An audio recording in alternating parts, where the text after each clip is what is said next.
सांप्रदायिकता पूंजीवाद का ही देन है। लालखंड और झारखंड लेखक कॉमरेड A.K. राय। पूंजीवादी विकास के साथ असमानता लाता है। जितने दिन बीतते हैं विकास की गति धीमी होने लगती है। मजदूर वर्ग संघर्ष के जरिए इस तनाव के साथ पूंजीवाद को समाप्त करना चाहता है।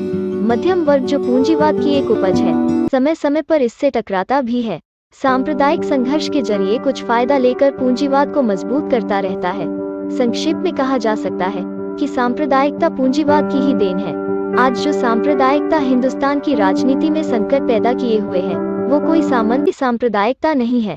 धार्मिक संस्कार तथा अंधविश्वास के साथ इसका कोई संबंध नहीं, और कोई धर्म भी सांप्रदायिक विद्वेष का परिपोषक नहीं होता है। यही कारण है कि गांव में जहां अधिकांश धर्मविश्वासी हिंदू और मुसलमान रहते हैं, वहां पर दंगा नहीं होता है। जमशेदपुर, रांची, मुरादाबाद, इलाहाबाद, अहमदाबाद, कानपुर, दिल्ली में अर्थात औद्योगिक क्षेत्रों तथा शहरों में जो पूंजीवाद मानसिकता में है, बेरोजगारी, शोषण तथा एक नया उभरता हुआ भौतिक स्वार्थवाद जो वैज्ञानिक भौतिकवाद से भिन्न है, धर्म को आड़ बनाकर सांप्रदायिक दंगा करा रहा है।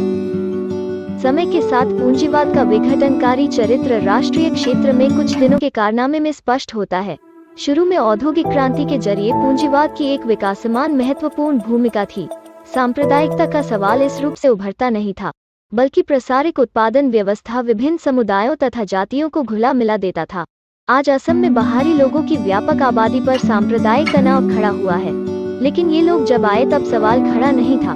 बीच में शरणार्थियों के आगमन को छोड़ने से इतिहास में मिलता है कि ज्यादा से ज्यादा लोगों का आगमन 18वीं सदी के अंत में हुआ था, क्योंकि पूर्वी बंगाल के मुसलमान किसान अच्छे खेतिहर थे और असम की उपजाऊ जमीन पर उनके योगदान से वहां का उत्पादक काफी बढ़ गया था। इसलिए कुछ हद तक उन लोगों को बुलाकर बसाया गया था।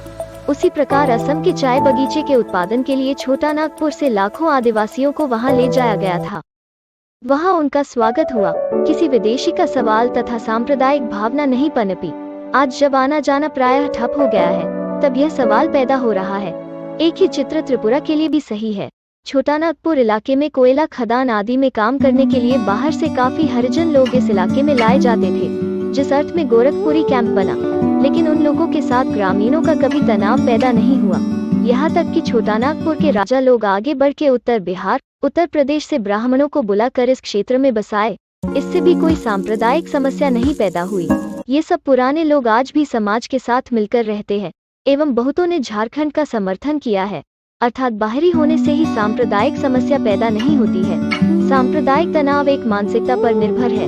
लोग यदि समझे कि काम करने या हमारे विकास के लिए कोई आया है, तो लोग उनका आदर करते हैं। लेकिन यदि यह स्पष्ट हो कि दबाने के लिए, राज करने के लिए कोई आया है, तो निश्चित रूप से विरोध पैदा होगा, तनाव पैदा होगा। पूंजीवादी व्यवस्था की शुरुआत का स्तर विकास का था, जिसमें तनाव पैदा नहीं हुआ था। पूंजीवादी व्यवस्था का आज का स्तर दबाने का है, इसलिए तनाव पैदा हो रहा है। जो लोग झारखंड आंदोलन के अंदर स्थानीय तथा बाहरी के बीच तनाव देखते तथा प्रचार करते हैं, वे इस बुनियादी सवाल का कोई जवाब नहीं देते कि जहां झारखंड आंदोलन नहीं है, वहां पर भी क्यों सामाजिक तनाव तथा सांप्रदायिक उभर कर सामने आ रहा है।